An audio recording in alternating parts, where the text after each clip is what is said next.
This is Oral Rehab Lecture 4, Part 1 of 3.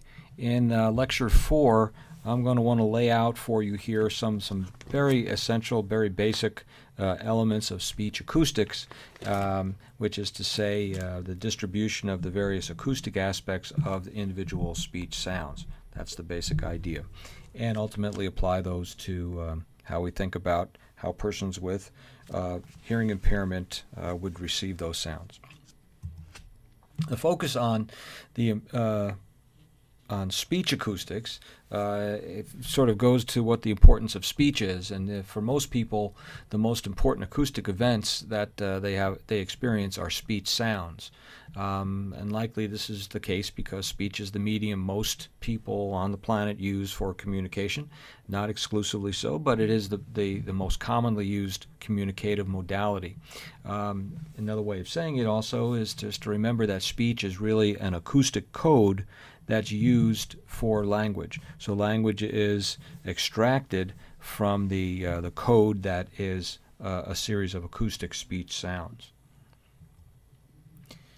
Again, speech is really a chosen set of acoustic events, and we think of them as individual speech sounds. That's sort of how you learn them in phonetics and so on. But really, in speech, it's continuous, and the speech sounds flow quite rapidly from one to the next. So if a person can detect speech, then a couple of things are going to be available to them sort of naturally. If they can detect speech, then certainly they're going to have a capacity to understand the message that is embedded in the speech, assuming that they share the code, the language code. And then secondly, if a person can detect speech, they can use their ability to hear and detect speech then ultimately to produce speech.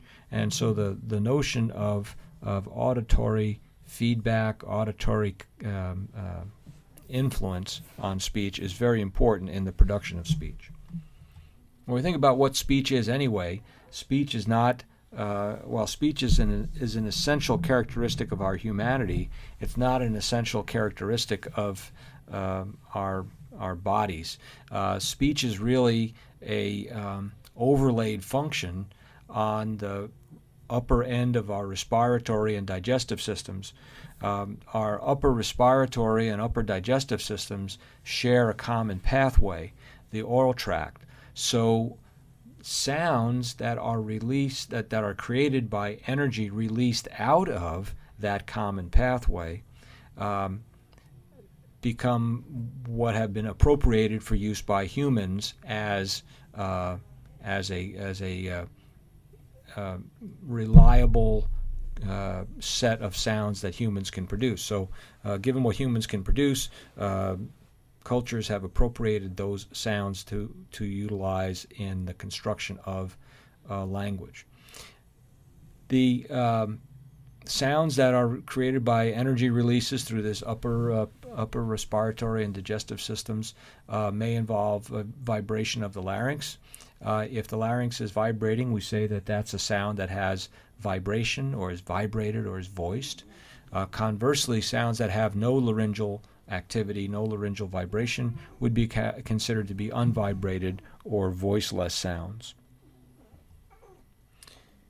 When we think about, again, what is speech anyway, if in sort of a very minimalist approach, if air is just being released from the lungs, it flows through the larynx into the lower part of the pharynx, the throat, and then into the mouth as it is moving out toward the atmosphere, toward the air.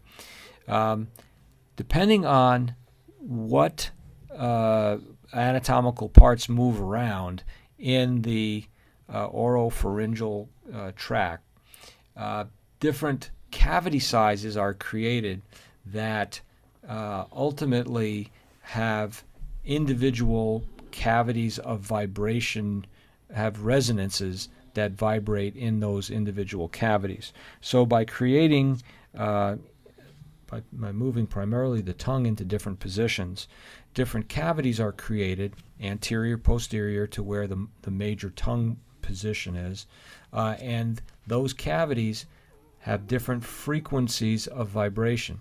So the positioning of the tongue then determines the frequency content of some sounds, simply because the physics of sound would dictate that all cavities have a resonance, which is a frequency at which a cavity vibrates best.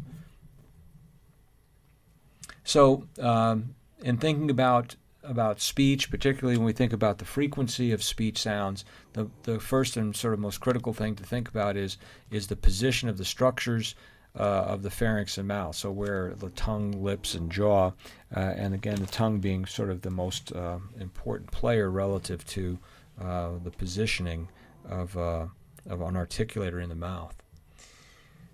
So we can describe speech a couple of different ways, and we'll kind of cut across some of them in this slide set. We'll describe speech in terms of its structure, and so in this discussion we'll talk about segmental or segments versus suprasegmental aspects of speech. We'll define that here just in a little bit. The second thing is we can talk about, and I already have in an earlier lecture, talked about the different classes of speech sounds, vowels versus consonants, and again we can define those a little bit more as we move through. And thirdly, something that's a common aspect in linguistics and speech-language pathology is then to talk about the features of production, for example, place and manner. Let's talk first a little bit about the segmental aspects of speech. When we think about the segmental aspects of speech, we're talking about the features and characteristics of an individual speech sound. The concept phoneme, the word and definition phoneme, is really a linguistic one, not an acoustic one.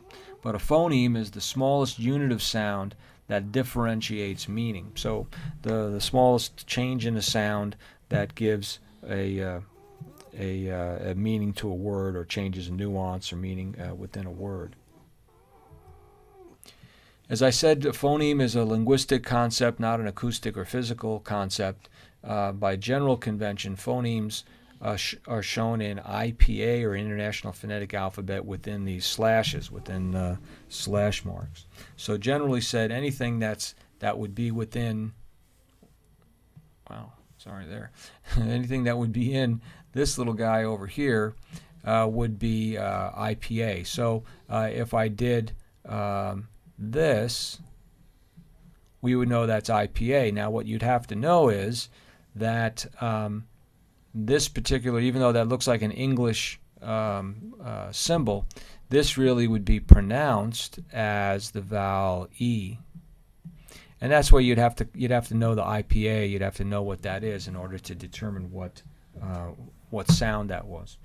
Many of the sounds in IPA are sort of comparable. Most of the consonants kind of come over. So that in IPA, the T sound is in T, as in the T as in Tom, the person's name, would be the same in IPA as it is in sort of regular sounding. A related concept to these segments is the notion of the phone, and a phone is the acoustics sound. Now, given the acoustic, we're really not talking about the linguistic and the differential meaning kind of stuff. We're just talking about a sound that has specific features and characteristics. And so phone is usually shown within these kind of little slashy brackets like this, regular kind of brackets. We have a notion of what's called an allophone, which is a variant of a phoneme that has slightly different acoustic characteristics, but are all subsumed under one phoneme.